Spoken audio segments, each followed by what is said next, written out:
पहुँची जाइछु ढेंकानाल जिला कामाख्यानगर स्थित नुआ रेकुला तेबे ये माँ मंगलांगर नूतन मंदिर प्रतिष्ठा होची तेणु बहुत आडंबर और बहुत आनंदित भाव में एठिकार लोक मैंने एठिकार प्रजा मैंने अति आनंद सहित माँ ये मंदिर प्रतिष्ठा करुँच तेबे ये अनेक भक्त अच्छा माँ मंदिर प्रतिष्ठा देखापी बहुत श्रद्धालु एठिक जनबहुल सृष्टि होती तेबे ये मंदिर प्रतिष्ठार जो मैंने मुख्य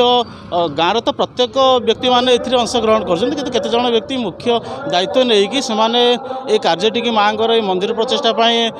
आगभ रही से आम पाखे उपस्थित अच्छा तेज आसतु सहित सीधा सड़क कथा कौन रही विषय से किसी संक्षेप में मंदिर प्रतिष्ठा विषय कहे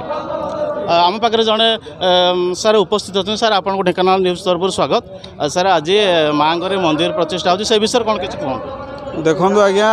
आज की 5 दिन धरी आमर माँ मंदिर प्रतिष्ठा उत्सव लगी रही प्रथम दिन है 17 तारिख दिन आमर आरंभ होता आज हूँ पूर्णाहुति 21 तारिख जहाँकि आपण ये भव्य मंदिर आप देखुं यह माँ बिना आशीर्वाद ये संभवपर हो पारि न माँ आशीर्वाद जो एवं आम ग्रामवासी प्रचेषा जो एवं आम ग्रामर मुख्य जी सभापति अच्छा सत्यानंद साहू एवं ये पूजा कमिटीर जी मुख्य अतिथि अच्छा आमर जी पूरा टोटाल पूजाटा को पूरा कंट्रोल करुँच सी हेले आमर मुख्य सर्वेश्वर पात्र जे कि तांकर आरेंजमेंट तांकर अवदान एवं पूरा पूरी आम टोटाल आमर नुआ रेकुला गाँव अवदान रही सबू लोकंर एमती कि आम सांगसाथी आप देखिपे एमानकर अवदान रही छोट पिलांठू आरंभ कर वयस्क लोक पर्यटन समस्त योगदान अच्छी मंदिर में एवं सरकार किसी सहायता राशि मिलता ता माध्यम ए भव्य मंदिर निर्माण हो पारि सबू से माँ कृपा एवं आज हूँ पूर्णाहुति आज प्रत्येक दिन आमर दिन 2टा बेले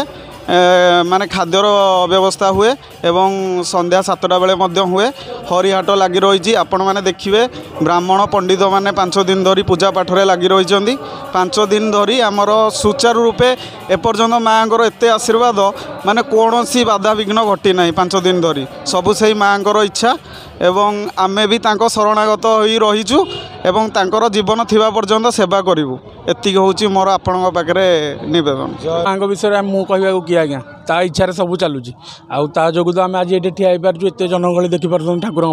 आउ माँ तो आज नुहे दीर्घ काल शुणी आसुँ आम आम राज जेजेबापा अमल शुणी आसुचु आउ माँ खाली कम करुँची आम ता द्वारा करने कम कर चलुचु आउ जहाँ हूँ सुख शांति सब लोक आसुच्चंदी दर्शन करके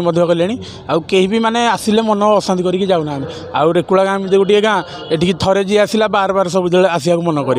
आउ माँ कौन कहूँ आज्ञा माँ तो 5 दिन धरी होम यज्ञ चली आउ आम पिला माने सब काम करथिला आज शेष दिन दुख लगुच आज माँ गोटे पटू खुशी लगुच गोटे पटू दुख लगुच गोटे पटू खुशी लगुच कि आज माँ मंदिर को नुआ मंदिर को आसबे आ गोटे गोटे दुख सब सरीज एकाडे सब जेजा बाटे सब चलीजे आउ ये कथा आज्ञा आमर 16 तारिख रे आमर कलश बुड़ा कार्यक्रम थिला तापरठू आज 21 तारिख पर्यंत माँ को पूजा सुचारू रूप चली ग्रामवासी मानकर अदम्य उत्साह आउ आग्रह को नहीं मंदिर प्रतिष्ठा कार्यक्रम चली आमर कार्यक्रम आमर ग्रामर पिला माने श्रृंखलित भाव कार्य कर चलते दिवारात्र अन्न प्रसाद सेवा जोगे दि जाऊँगी दिन को प्राय 4-5 हजार लोक अन्न प्रसाद सेवन कर आज को 5 दिन हम एते दिन माँ को मंदिर प्रतिष्ठा बर्तमान चली बहुत लोग से विषय किसी शुणु माँ को मंदिर प्रतिष्ठा माँ का प्रतिष्ठा ये तो रूम टाकुरी जाऊँगी कौन पे आमर तो जन्मकर्म थिला आमे जहाँ आम शुणीचु विश्वास रखुचु माँ थे काया चोटारे माने आम रामायण नदी कूल आंबतुरा कहते काया चोटा माँ आसठी को आबाहना कालू माँ से दिन पूजा जाते गोटे कुमुड़ी जगार मैं छोट माँ गोटे होता पिंडी बात आम कहे जगह को माँ पिठी तो बर्तमान जहाँ एत दिन स्वप्न माँ मंदिर जो थे भव्य मंदिर से बर्तमान पूर्ण अवस्था प्रतिष्ठा होगा जाऊँगी प्रतिष्ठा भी सारे माँ को आज प्राण प्रतिष्ठा तेणु 5 दिन जरा ये जो माहौल थिला श्रद्धा मानकर माहौल समस्त माँ के प्रति जो मान भक्ति व भरोसा यहाँ आमको बहुत खुशी लगुच भावुँ आम गर्वर मान दिन